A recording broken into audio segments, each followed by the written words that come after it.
Halo semuanya, selamat datang di El Kasus dengan aku Bielsa. Dan hari ini aku akan bahas satu kasus yang mana kasus ini tentang transgender ya kan, yang dibunuh oleh remaja berusia 15 tahun. Bayangkan usia 15 tahun ya, itu sudah menghabisi transgender gitu kan.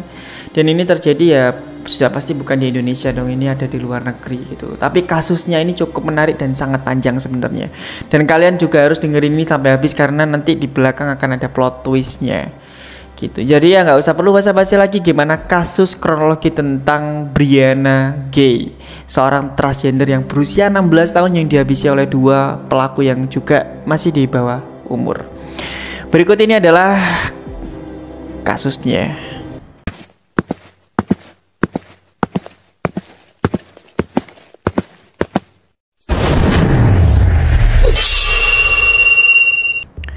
Kasus ini itu sebenarnya sangat menyedihkan banget sih ya, dan bahkan ini juga menjadi trending topik di negara tersebut, di mana ada seorang perempuan bernama Brianna Ghey yang ditikam sebanyak 28 kali di sebuah taman pada tanggal 11 Februari 2023. Sementara itu, pelakunya ada dua orang dan ini masih di bawah umur. Bagaimana semuanya ini bisa terjadi? Mari kita coba dalami kasusnya, siapa tahu kalian bisa mengambil poin dari kasus ini. Korban dari kasus ini itu bernama Brianna Ghey, seorang transgender Inggris yang berumur 16 tahun.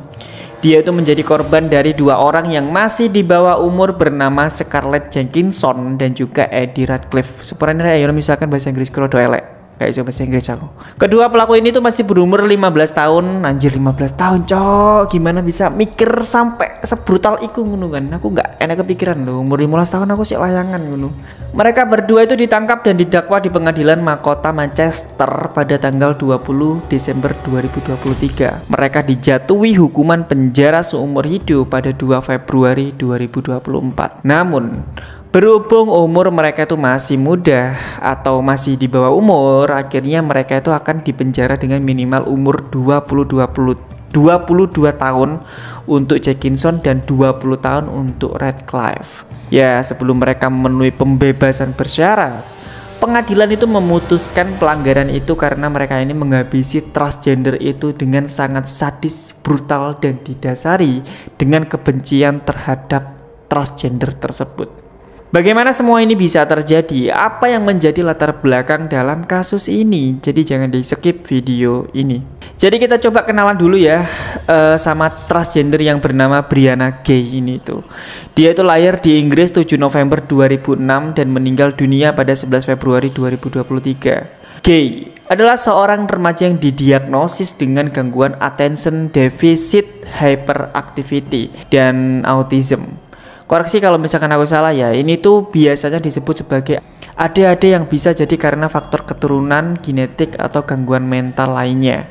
Sekali lagi koreksi kalau misalkan aku salah dalam penyebutannya karena aku bukan dokter, jadi aku cuma bacain berita aja. Menurut teman-temannya, Ghey ini tuh adalah seorang remaja yang sering membantu transgender lainnya untuk mengakses terapi hormon yang lebih aman, entah dari secara hukum atau aturan yang ada di Inggris. Disclaimer dulu ya, sebenarnya di sini aku pengen sedikit cerita perjalanan dia menjadi transgender, tapi menurutku ini nggak pantas untuk diceritain dan nggak penting juga. Jadi ya aku skip aja dan aku nggak mau bahas. Tapi di sini aku cuma pengen bahas dan fokus ke kasusnya aja. Singkatnya, dia ini tuh sering mendapatkan intimidasi dari teman-temannya. Dia sering dibully, dilecehkan, dan bahkan dia itu sering banget dipukuli geng dari sekolah tersebut. Namun dalam sebuah pernyataan yang disetujui oleh Ibu Ghey, kepala sekolah Bridgewood membantah bahwa Ghey itu menghadapi intimidasi di sekolah itu. Selain menjadi mahasiswa, Ghey ini adalah seorang tiktokers dengan jumlah pengikut sekitar 63.000 di TikTok. Ya lumayan jadi seleb lah ya. Dia membuat konten joget-joget dengan lagu-lagu yang populer, dan juga setelah kematian Ghey, akun TikToknya akhirnya dihapus. Selanjutnya kita coba beralih kepada kedua pelaku, Scarlett dan juga Eddie Ratcliffe. Jadi ya, sebelum mereka itu menghabisi G, ternyata pada tanggal 27 September 2022, mereka itu membuat masalah di acara Coquette High School, di mana Scarlett itu membawa cannabidiol. Jadi ini itu adalah salah satu dari 113 cannabinoids yang biasanya ada di tanaman ganja.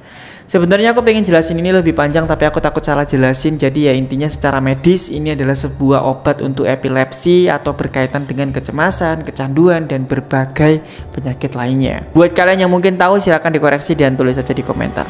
Nah, terus Scarlett ini memberikan obat itu ke teman sekelasnya hingga teman sekelasnya itu jatuh sakit. Dari insiden tersebut, Jenkinson itu dipindahkan ke Bridgewood atau sekolah Bridgewood. Dari sinilah mereka bertemu dan bersahabat dengan Gay. Dalam sebuah pesan yang dibuat oleh Radcliffe, Jenkinson bilang bahwa dia itu sangat terobsesi dengan Gay. Dan pada saat diwawancara dengan psikiater, ini sih sangat gila banget ya, sumpah ini gila banget alasannya.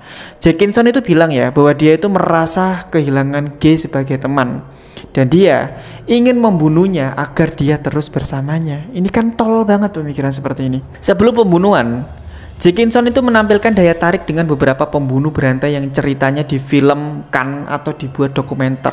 Di antaranya itu adalah ada Jeffrey Dahmer dan juga John Wayne Gacy. Ini sih yang aku tahu, mereka berdua itu adalah pembunuh berantai yang menurutku paling sadis di antara banyaknya pembunuh berantai yang ada. Dan aku juga pernah bahas kasusnya. Sedangkan ya Radcliffe yang sebagai temannya itu adalah salah satu murid yang menjadi panutan karena dia itu sangat pinter banget.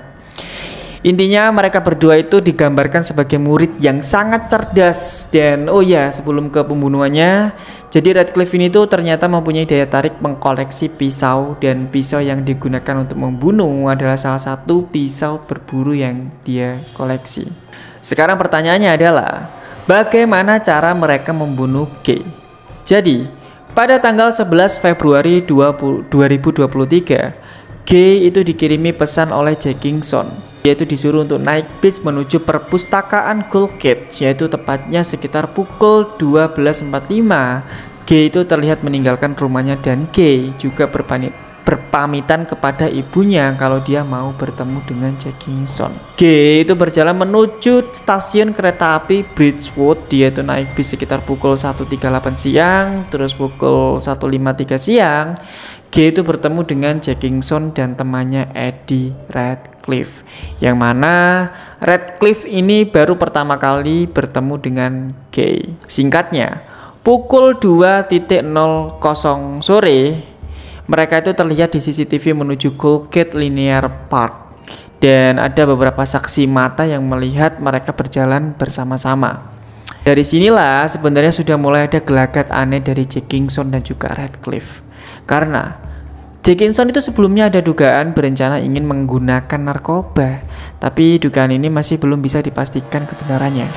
Namun pada saat hari itu ya, Gay itu yang dibujuk oleh Jenkinson dan juga Radcliffe untuk pergi ke taman sama sekali tidak menyadari bahwa ternyata disitulah Gay akan dihabisi oleh mereka.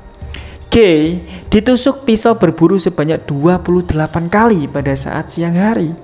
Dan bahkan dengan brutalnya mereka tuh menusuk pisau itu di bagian kepala, leher, dada, dan juga punggungnya. Setelah menghabisinya, mereka tuh berusaha untuk menyembunyikan tubuh Gay itu di antara semak-semak taman yang ada di situ. Ya, namun sayangnya apa yang dilakukan oleh mereka tidak berjalan mulus dan lancar. Mereka terlihat oleh sepasang orang yang sedang jalan-jalan dengan anjingnya. Saat itu juga mereka itu sadar dan berusaha untuk melarikan diri, dan lari gitu aja bis, hilang gitu aja. Mereka berdua pulang ke rumah masing-masing dan melanjutkan kehidupannya sehari-hari seolah-olah tidak ada yang terjadi. Dan bahkan remaja itu juga sempat mengunggah foto Gay sebagai bentuk penghormatan. Iki ku kuwendeng banget rek, sumpah. Kok iso ya arek-arek koyo ngene iku urip ngono lho. Ini masih 15 tahun loh. Ingat ya, 15 tahun wis dadi psikopat ngono kan. Namun beruntungnya ya pada tanggal 15 Februari para tersangka itu ditangkap polisi di rumahnya masing-masing. Mereka itu diinterogasi, mereka dibawa ke kantor polisi hingga sampai pada momennya mereka disidang di gedung Liverpool Crown Court. Persidangan kasus mereka itu cukup memakan waktu. Sidang itu berlangsung selama 18 hari dan terungkap bahwa kedua terdakwa ini adalah remaja yang cerdas dan memiliki latar belakang yang cukup baik dan normal. Jadi nggak ada masalah sama mereka sebenarnya. Dan mereka ini tuh juga nggak pernah berurusan dengan polisi. Namun pengakuan mereka saat itu, mereka itu cukup mempunyai hasrat untuk membunuh. Ya psikopat aja sih ini. Dan yang lebih mencengangkan lagi ya, ternyata pembunuhan kepada G ini tuh sudah direncanakan beberapa minggu sebelum kejadian. Rencana itu bahkan ditulis tangan di sebuah kertas yang ditemukan di kamar tidur Jenkinson. Terus lagi ya, ternyata targetnya itu bukan cuman G aja gitu. Di tulisan itu terdapat 5 orang yang akan menjadi target pembunuhan selanjutnya. Anjing banget gak sih ya dua anak ini tuh kan ya.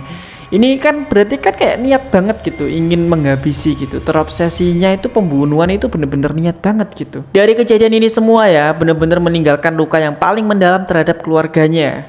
Bahkan pada saat kasus ini diangkat, kasus ini cukup mendapatkan simpati yang sangat luas. Semua organisasi masyarakat, badan amal, dan berbagai instansi itu juga menyuarakan tentang bagaimana bahayanya sebuah lingkungan pertemanan yang sangat gak sehat dan cukup mempengaruhi. Dan dari kasus ini ya, itu banyak banget poin yang bisa diambil atau pesan yang bisa diambil. Tapi ini menurut sudut pandangku aja ya. Di Indonesia ini memang sekarang itu anak mudanya itu banyak yang aneh-aneh ya. Aku jujur aku sangat risih banget dengan orang-orang yang ya mungkin dengan transgender atau homo atau apa. Ya itu terserah, itu hak kalian. Tapi yang pasti ya, aku risih dengan orang-orang yang nggak punya sopan santun gitu. Karena aku pernah digoda. Dan kalian tahu nggak mereka aku apain gitu kan ya. Waktu itu ya aku nggak ngapa-ngapain mereka, tapi aku cuma sedikit mengintimidasi. Ya terlalu gimana ya. Itu sedikit ngomong aja gitu bahwa nggak semua lelucon yang kamu sampaikan kepada laki-laki yang menurutmu banci itu baik gitu, itu nggak sopan banget gitu. Dan nggak semua laki-laki putih, laki-laki bibir pink atau merah atau badan besar itu semua itu banci atau homo. Nggak semua seperti itu. Tolol banget gitu loh kalau misalkan ada homo yang berpikiran seperti itu gitu ya. Aku juga punya teman gitu yang memang dia itu punya kayak gitulah ya. Tapi mereka sopan banget gitu, nggak pernah koyo aneh-aneh gitu. Dalam artian kayak ya nggak tahu ya aku ya. Cuman selagi berteman dengan aku, mereka itu nggak pernah aneh-aneh gitu lah ya. Biasa aja gitu. Dan aku pun juga sedikit menjaga jarak gitu karena takut aja lah ya. Ya mungkin itu aja. Mungkin aku akan membahas kasus ini yang video ini yang berbeda. Dan intinya pesan yang bisa diambil dari sini adalah lingkungan itu sangat mempengaruhi, mau nggak mau sangat mempengaruhi. Kalau misalkan kalian itu bisa menahan diri untuk bisa menolak mana yang, untuk bisa membedakan mana yang baik, mana yang buruk, ya itu lebih baik gitu. Tapi intinya jaga diri kalian baik-baik gitu dari apapun yang ada di lingkungan kalian, karena kalian harus sadar bahwa ya kehidupan kalian masih panjang. Ini tuh masih 15 tahun, masih 16 tahun dan kehidupannya masih panjang. Tapi sudah melakukan hal yang sangat kecil dan tolol banget gitu.